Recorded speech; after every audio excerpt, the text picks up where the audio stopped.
함께 인사하겠습니다. 10월 한 달도 승리하세요. 네. 소리가 조금 하우링이 있어요. 소리 살짝만 줄여줘 보세요. 네. 여러분, 지난주부터 45 아시아인의 스포츠 대전이라고 하는 아시안 게임이 진행 중입니다. 여러분도 다 보고 계시죠? 여러분 안 봅니까? TV를? 네.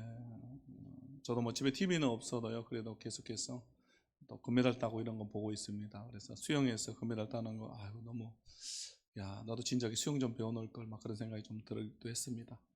근데 이렇게 우리가 스포츠에서 금메달 따고 이런 거 보면요, 감동이 있습니다. 그렇죠? 또 뿌듯함도 있고요. 이처럼 스포츠가 주는 감동의 메시지가 있죠. 그래서 성경은요, 우리 그리스도의 삶을 이처럼 스포츠와 같은 경기, 시합에 비추어서 설명을 많이 하고 있습니다. 디모데후서 2장 5절에서 바울이 이렇게 말합니다. 경기하는 자가 법대로 경기하지 아니하면 승리자의 관을 얻지 못할 것이며. 여러분, 이 말을 오늘날의 표현으로 하면요, 운동선수가 정해진 룰을 지키지 않으면 네가 메달을 딸 수 없다라고 하는 그런 말이 되겠습니다. 또 히브리서 12장 1절에서요, 우리 믿는 자들의 삶을 믿음의 경주요, 이 달리기로 비유를 하고 있습니다. 자, 우리 같이 한번 읽어볼까요? 시작. 이러므로 우리에게 구름같이 둘러싼 허다한 증인들이 있으니 모든 무거운 것과 얽매기 쉬운 죄를 벗어버리고 인내로서 우리 앞에 당한 경주를 하며. 아멘. 우리 앞에 당한 경주를 하며. 여러분, 이게 지금 달리기 하는 모습이지 않습니까? 경주하는 모습이죠. 그래서 여러분, 이 성경 구절은요, 오늘의 이 큰 스타디움 경기장, 당시에는 로마의 원형 경기장이죠. 여러분, 이걸 생각해야만 우리가 쉽게 이해할 수가 있습니다. 사진이 나왔죠? 당시 로마 제국에서는요, 로마가 다스리던 그 지역 안에서 이런 큰 경기장이 75개 이상이 있었다라고 합니다. 그래서 여러분, 우리 2000년 전에 엄청난 일들이죠. 그리고 가장 큰 경기장에는요, 무려 5만 명이 들어갈 수 있었다라고 해요. 여러분, 그 기아 챔피언스 필드 야구 경기장에 여러분 몇 명 들어갑니까? 물론 여러분은 야구에 별로 관심이 없겠지만, 저도 이렇게 인터넷 검색해 봤습니다. 2만 7천 명 들어갑니다. 2만 7천 명. 그러면 여러분, 이 로마의 원형 경기장이 2배로 큰 거죠. 어마어마하게 큰 겁니다. 저는 그 1995년에요, 잠실 경기장에 한번 간 적이 있습니다. 그때 그 선교대회가 있어가지고 대학생들이 뭐 지방에서 서울에서 다 이렇게 모였는데 한 7만 명에서 8만 명 정도가 모였습니다. 그래가지고 제가 거기 갔던 적이 있는데요, 그냥 관중석에 들어만 가도요, 그 많은 사람이 이렇게 모여 있으면 그 분위기에 압도되어 버립니다. 그런 큰 경기장에 들어갔을 때. 근데 여러분 한번 생각을 해보세요. 지금 마라톤 경주를 하던 선수가요, 마지막 이 스타디움을 향해서 이 로마 관중 5만 명이 보고 있는 관중 안, 그 경기장 안으로 들어섭니다. 그 구름같이 둘러싼 많은 증인들, 여러분, 그 사람들이요, 그 경기를 지금 지켜보고 있습니다. 누가 1등으로 들어오는가, 내가 지지하는 선수가 지금 몇 등으로 들어올 것인가, 지금 다 보고 있습니다. 그리고 그날에 달리기를 하는 사람들은요, 경주를 하는 이 선수들은 최대한 자신을 가볍게 하기 위해서 거의 뭐 유니폼처럼 얇은 옷, 달리기 편한 가장 간단한 옷만을 걸치고 달리기를 합니다. 그래서 오늘 성경에 나온 것처럼 모든 무거운 것과 얽매기 쉬운 것을 벗어버리고, 이렇게 나오죠. 또 인내로서 42.19km를 달립니다. 그래서 여러분, 마지막 골인 지점에 도착할 때는요, 자신의 온 힘을 다해서 거의 모든 에너지를 다 써버리기 때문에 거의 쓰러질 듯이 그 결승점에 도달하는, 그럼 바로 이 모습이 바로 히브리서 12장 1절의 말씀이라고 하는 것입니다. 바로 경주, 달리기를 하는 우리 그리스도인의 모습과 같다고 할 수가 있겠습니다. 또 오늘 바울은요, 사도행전 20장 24절에서 자신의 삶을 경주, 달리기에 비유하고 있습니다. 오늘 이 말씀을 통해서 사명을 위해 달려가는 우리의 모습을 세 가지로 우리가 살펴보기를 원합니다. 자, 첫 번째로 나의 달려갈 길을 제대로 알아야 한다라고 하는 것이고, 두 번째, 이 길은 나의 주 예수님께로부터 온다라고 하는 것이고, 세 번째, 나의 생명조차 드릴 수 있어야 한다라고 하는 것입니다. 자, 그럼 첫 번째 우리 함께 읽어보도록 하겠습니다. 시작. 나의 달려갈 길을 제대로 알아야 합니다. 아멘. 여러분 이것은요, 지금 내가 가는 길이 제대로 된 길인지 알아야 한다라고 하는 것이고요. 어디를 향해 달려가고 있는가, 이 길의 끝에는 무엇이 나를 기다리고 있는가 라고 하는, 내가 지금 이 달려가는 그 길에 대해서 확신이 있어야 된다 라고 하는 말이 되겠습니다. 오늘 사도행전 20장 24절에서 바울이 뭐라고 말합니까? 내가 달려갈 길, 다른 그 누구가 아니라 내가 달려갈 길이다라고 말합니다. 지금 내가 달려갈 길, 여러분 여기서 나온 이 달려갈 길이라고 하는 헬라어 단어는요, 드로모스라고 하는 단어인데요, 뛰다, 달리다라고 하는 그런 단어에서 파생된 단어입니다. 그래서 달리기의 경주의 이 코스, 레이스를 말할 때 쓰이는 단어고요, 조금 더 나아가서는 인생의 긴 여정, 이 노정을 말할 때도 쓰이는 단어입니다. 결국 바울이 지금 달리기를 하고 있기 때문에요, 내가 달려가야 될 길, 코스, 그 레이스가 있다라고 하는 것이죠. 우리 각 사람에게는 내가 달려가야 되는 그 길이 있습니다. 바울은요, 디모데후서 4장 7절에서도 다음과 같이 얘기합니다. 여러분, 디모데후서 4장은요, 바울의 유언과도 같은 가장 핵심이 되는 그런 말이죠. 7절에서 이렇게 말합니다. 나는 선한 싸움을 싸우고 나의 달려갈 길을 마치고 믿음을 지켰으니. 여기 나온 이 달려갈 길도요, 똑같은 단어를 바울이 사용했습니다. 바로 사도행전 20장과 똑같은 단어. 나는 지금 달리기 시합의 경주의 마지막에 와 있다. 나는 이제 마쳤다라고 하는 것이죠.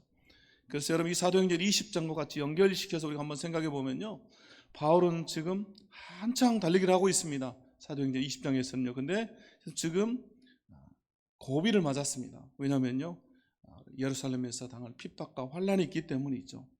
그런데요, 그가 최선을 다해서 달립니다. 그리고 이제 디모데후서 4장에서 바울은요, 나는 드디어 이 경주의 끝, 바로 결승선 바로 앞에 서 있다라고 하는 그 말을 하고 있는 것입니다. 내가 달려야 될 이 레이스를 다 마쳤다라고 하는 것이죠. 그런데 여러분, 우리가 이 아시안 게임이나 올림픽 같은 데서 보면요, 여러분 육상에서 단거리들은요, 자기가 달려야 되는 이 트랙이 있습니다. 그래서 그걸 벗어나 버리면 어떻습니까? 그럼 실격이죠. 또 마라톤과 같은 장거리도요, 마찬가지로 트랙은 없지만 내가 가야 되는 이 코스, 선수들이 달려야 될 길이 있습니다. 정해져 있죠. 여러분 수영도 마찬가지죠. 자기 레일만을 가지 않습니까? 그런데 여러분 그것을 벗어나 버리면요, 결승선에 설 수가 없습니다. 여러분 실격이다라고 하는 거죠. 결국 내가 달려가야 될 길이 정해져 있다라고 하는 것입니다. 여러분 어떻습니까? 서두에서도 제가 잠깐 질문을 드렸지만요, 지금 나는 어떠한 길을 달려가고 있는가? 지금 나는 올바른 길을 달려가고 있는가? 이 길 끝에는 무엇이 나를 기다리고 있는가? 여러분 생각하면서 달리고 있습니까? 여러분 이 세상이나 세상의 사람들은요, 앞만 보고 달려라, 그러니까 최선을 다하기만 하면 된다라고 말하지만요, 정작 더 중요한 것은 여러분 속도보다 방향이다라고 하는 거죠. 그래서 이런 말 있지 않습니까? 속도보다 중요한 것은 방향이다. 올바로 달리는 것이 얼마나 중요한가라고 하는 것을 말해주고 있습니다. 제가 올해 봄에요, 그 국제 제자 훈련원에서 하는 그 제자 훈련, 오늘 월요일부터 이제 금요일까지 갔다 왔습니다. 서울의 사랑교회에서 하는 프로그램인데요, 금요일 밤 늦게까지 강의를 하는 내내요, 이 강사 목사님이 하신 얘기가 뭐냐면요, 똑같은 얘기예요.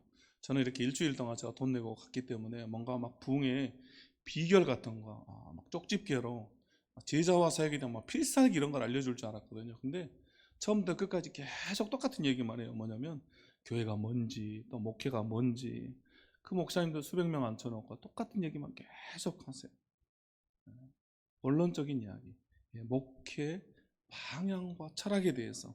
그러면서 하는 얘기가 뭐냐면요, 그 방향이 맞으면 실패가 없다, 그렇게 얘기를 해요. 근데 여러분 한번 생각을 해보세요. 여러분 이 말이 맞는 말 아닙니까? 그렇죠? 방향이 맞으면요, 여러분 실패는 없습니다. 내가 올바른 길을 가면요, 내가 제대로만 가면, 여러분 좀 늦어도, 좀 천천히 가도, 내가 쓰러지고 넘어져도 언젠가는 결승점에 도착합니다. 그러나 여러분 방향이 틀려버리면요, 올바른 길을 가지 않으면 아무리 열심히 가고 내가 최선을 다해도 죽도록 수고해도 잘못된 곳에 도달하고 마는 것이죠. 그 끝이 아름답지 않다라고 하는 것입니다. 그래서 여러분, 우리는요, 달려갈 길, 내가 지금 가고 있는 이 길이 제대로 된 길인지 확인을 해야 한다라고 하는 것입니다. 오늘 바울은요, 이 길에 대한 확신이 있습니다. 나는 정확한 길을 제대로 가고 있다라고 하는. 여러분, 이 확신이 있는 사람은요, 어떠한 상황에서도 지치거나 낭망하지 않고 여러분, 이 길을 갈 수 있다라고 하는 것입니다. 기쁘게 그 길을 간다라고 하는 것이죠. 1899년에 미국에서 유명한 두 사람이 같은 해에 죽음을 맞이했습니다. 한 사람은요, 불신자로 성경을 헐뜯고 기독교 진리와 십자가를 반대하고 부정하는 논증을 펼치던 사람이고요, 다른 한 사람은 신실한 그리스도인이었습니다. 전자는 로버트 G. 인고솔이라고 하는 당대 아주 유명한 정치가이면서 연설가였습니다. 그는 하버드 대학에서요, 이 불가지론, 신의 존재에 대해서 알 수 없다, 그래서 하나님을 부정하는 강연으로 아주 유명했던 사람입니다. 그가 1899년에 갑자기 죽게 되었습니다. 불신자였던 그의 죽음은요, 그의 가족들에게 커다란 충격을 줬습니다. 그래서 그의 죽음은요, 그의 가족과 또 친지들에게, 친구들에게 아무런 보상도 받지 못한 비극으로, 실패로 받아들여졌습니다. 같은 해에 십자가만을 자랑하고 증거했던 위대한 복음 전도자 D.L. 무디도 죽음을 맞이했습니다. 그의 죽음은요, 그 자신과 가족들에게 승리로 받아들여졌습니다. 그는 죽기 전에 사람들에게 그렇게 말했습니다. 그곳은 어두운 계곡도 없고 눈물도 없다. 지금 하나님이 나를 부르고 계시고 오늘이 나의 대관식이 될 것이다. 대관식 날이 될 것이다 라고 하면서 무디는요, 그날 하늘로 영접되었습니다. 그래서 그의 장례식에는요, 가족과 수많은 친구들이 모여서 함께 기뻐하면서 예배를 드렸습니다. 그리고 무디의 죽음은요, 승리의 일부분이 되었습니다.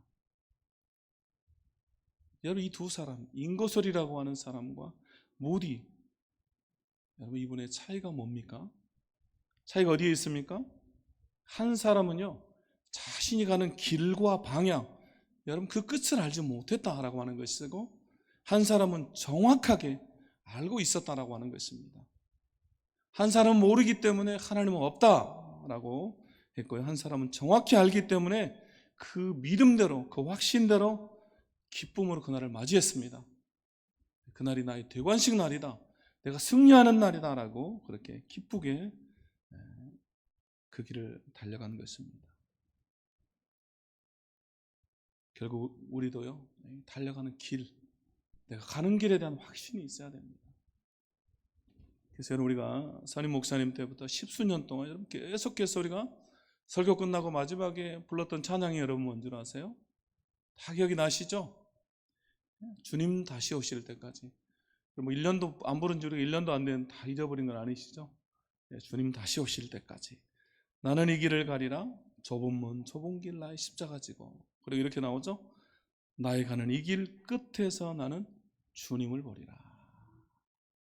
내가 가는 이 길 끝에서 내가 주님을 만난다라고 하는 사실입니다. 우리가 이 길에 대한 확신이 있어야 할 줄로 믿습니다.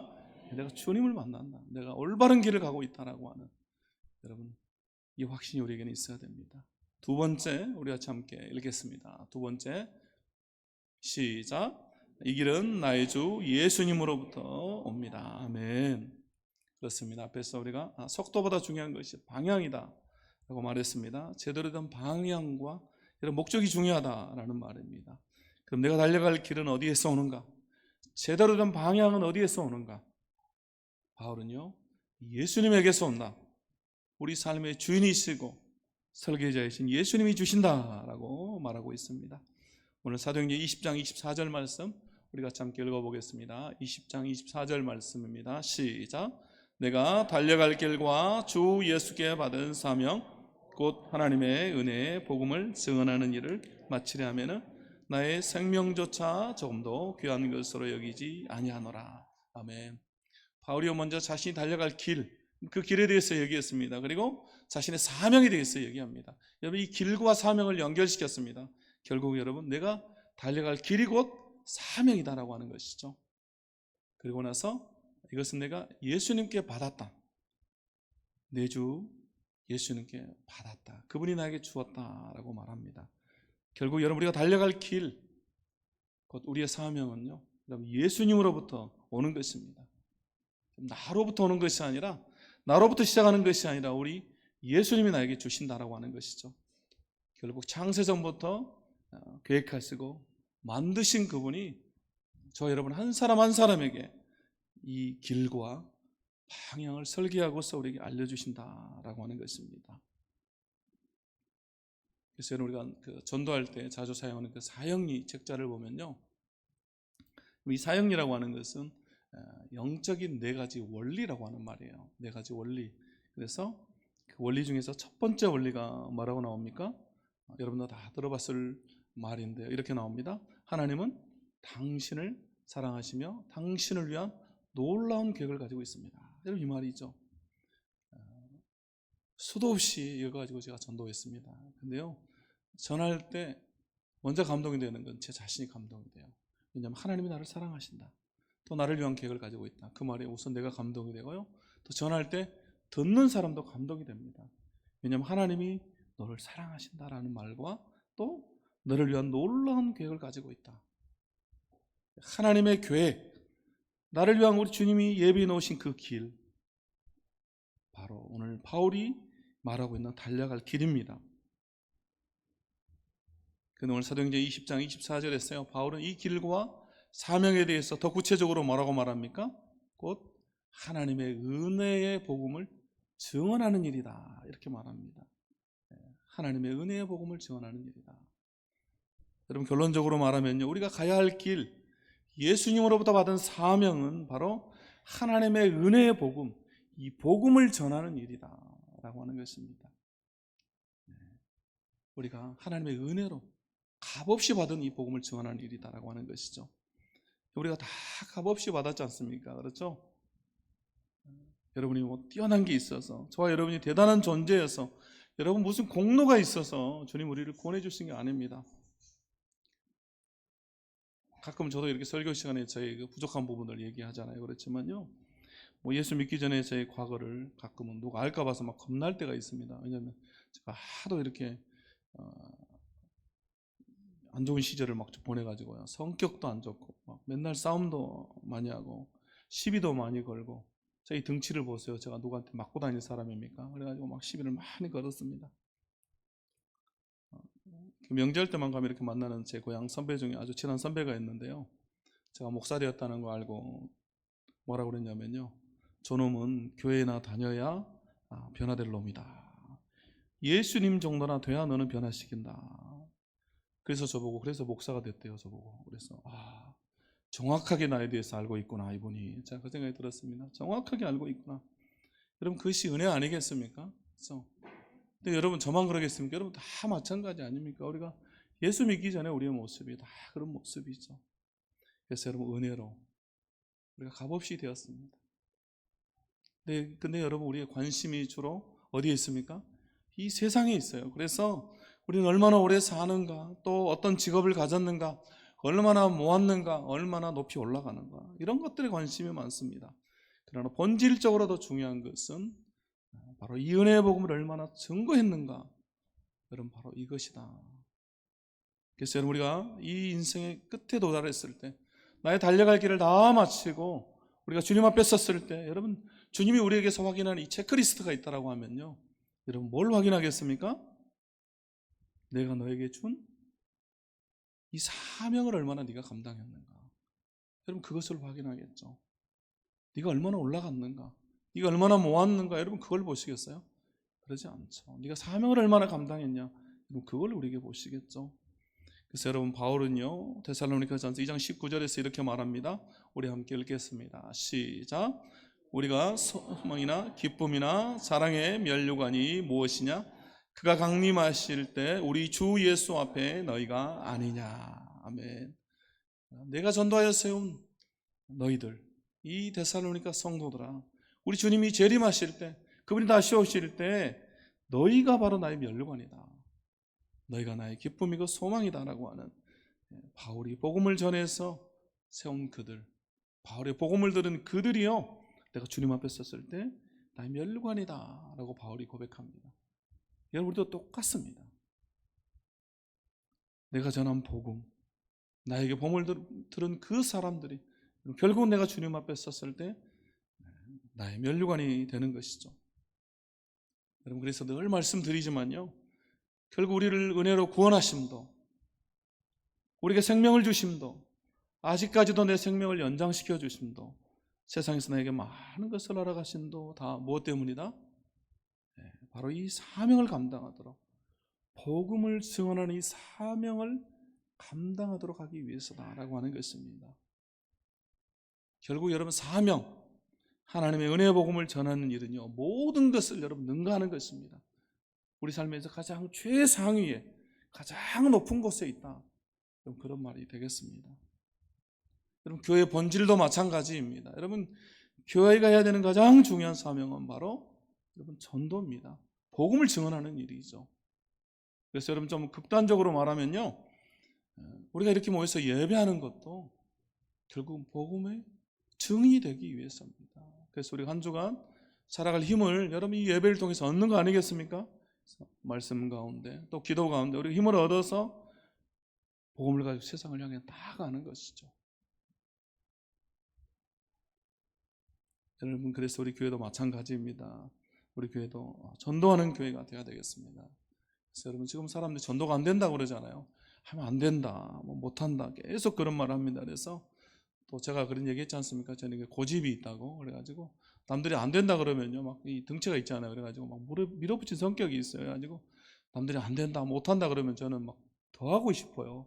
그래가지고 우리가 새벽에 모이는 거 아닙니까? 또 남들이 전도 안 된다 그러니까 우리는 또 전도 해보자 막 그래가지고요, 온 교회를 내년부터는 막 전도하는 분위기를 이렇게 한번 만들어 보려고 그래요. 그래서 우리 교회가 이제 4대 교구가 있지 않습니까? 4개 대교구가 있는데 집화장들을 또 젊은 분들로 세워가지고, 지금까지 장로님들이 수고를 하셨으니까 이제는 젊은 분들 세워가지고 안수 집사님들 위주로 해서 막 으쌰으쌰 해가지고, 광주에서 다른 교회 다 안 된다 그래도 우리는 야 봐라, 우리 전도 된다 막 이런 거 좀 보여주려고 그래요. 어떻습니까? 네. 또 10월 마지막 주에 우리가 전도 행사 있습니다. 여러분 또 다 같이 참여해 주시기를 바랍니다. 그래서 여러분, 이제 그 젊은 분들과 함께 우리 교회가 분위기를 바꾸고 쇄신해서 열심히 전도하려고 합니다. 제가 그 생각하면 막 가슴이 설레요.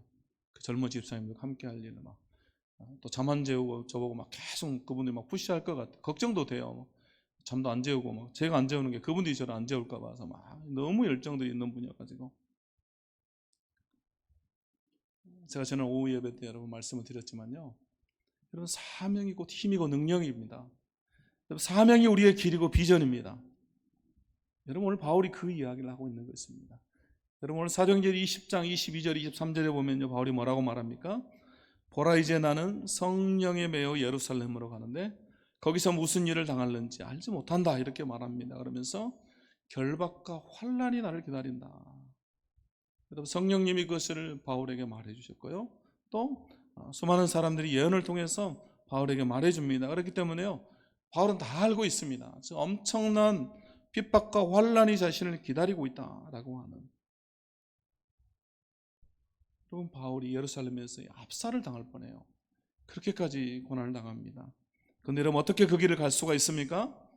바로 사명 때문이다. 내가 사명 때문에 이 길을 간다라고 하는 것입니다. 그래서 여러분 22절과 23절에서 얘기를 하고 나서 24절에서 사명에 대한 얘기를 하는 것입니다. 결국 여러분, 우리가 힘들고 어려울수록 붙잡아야 되는 것은 우리의 사명입니다. 우리가 사명을 붙잡을 때 이 사명이 다시금 우리를 살려주는 것입니다. 그러므로 우리 교회가 다시 한번 주님으로부터 받은 사명을 다하는 교회, 영혼을 살리는 그런 교회가 되어야 할 줄로 믿습니다.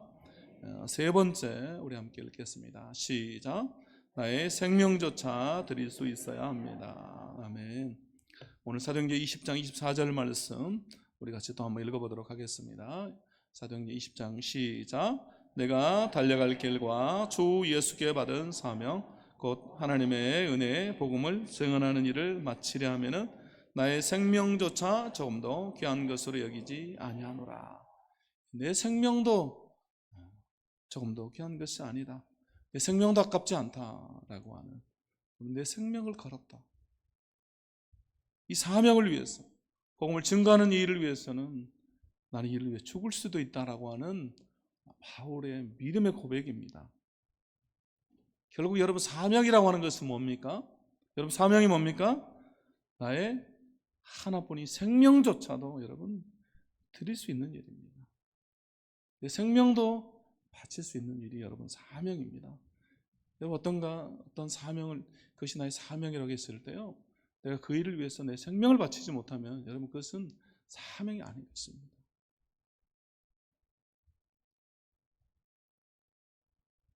여러분 한 번뿐인 인생, 여러분 한 번 죽으면 끝나는 인생입니다. 그래서 여러분 천하보다 귀한 것이 여러분의 생명 아니겠습니까? 이 하나뿐인 생명을 바칠 수 있다라고 하는 것은 결국은 그 무엇과도 바꿀 수 없는 가장 귀한 일이다라고 하는 것입니다. 그럼 여러분 지금 바울의 관심사는 어디에 있습니까? 이것이요, 바울의 관심사, 주 관심사가 뭔지를 말해주고 있어요. 결국 이 사명을 위해서 자신의 안위나 자신의 육체적인 이런 편안함은 아무것도 아니다라고 하는 것이죠. 나의 이 육체적인 편안함은 내가 기꺼이 버릴 수 있다라고 하는 것입니다.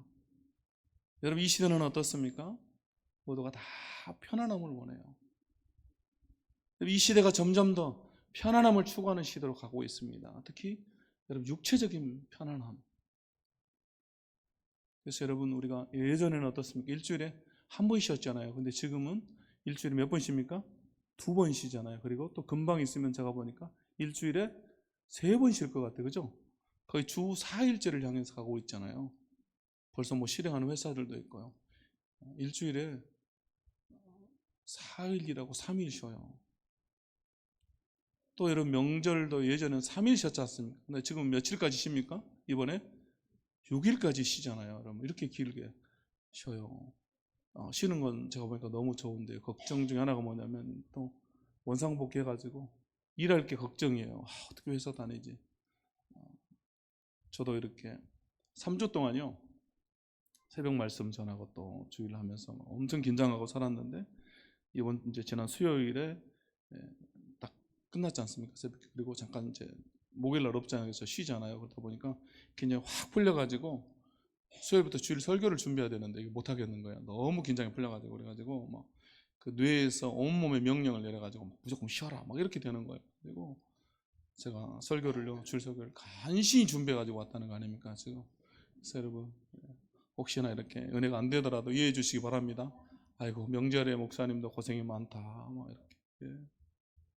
그럼 이 시대가 육체적인 편함을 추구하고 있습니다. 그래서요 우리 성도들마저도 우리의 사명을 잃어버리고 세상의 편안함을 추구하고 있다. 이것을 추구하면서 살아가고 있다. 여러분 평안과 편안은 다른 것입니다. 이해가 됐습니까? 평안과 편안은 다르다. 여러분 비슷해 보이지만요 여러분 다른 것입니다. 그럼 여러분 어느 것이 진짜 복이고 어느 게 가짜 복입니까? 편안한 것이 여러분 나쁜 것은 아니죠. 그런데 여러분 편안은요 진짜 복이 아닙니다. 왜냐하면요 그것이 우리에게 궁극적인 행복을 주지는 못하기 때문에 그래요. 편안함이 계속되면요 우리가 곤태로워지고 우리 육체도 또 몸도 정신도 여러분 약해지고요 삶도 약해질 수가 있습니다. 편안하다고 해서 여러분 삶이 행복해지지는 않습니다.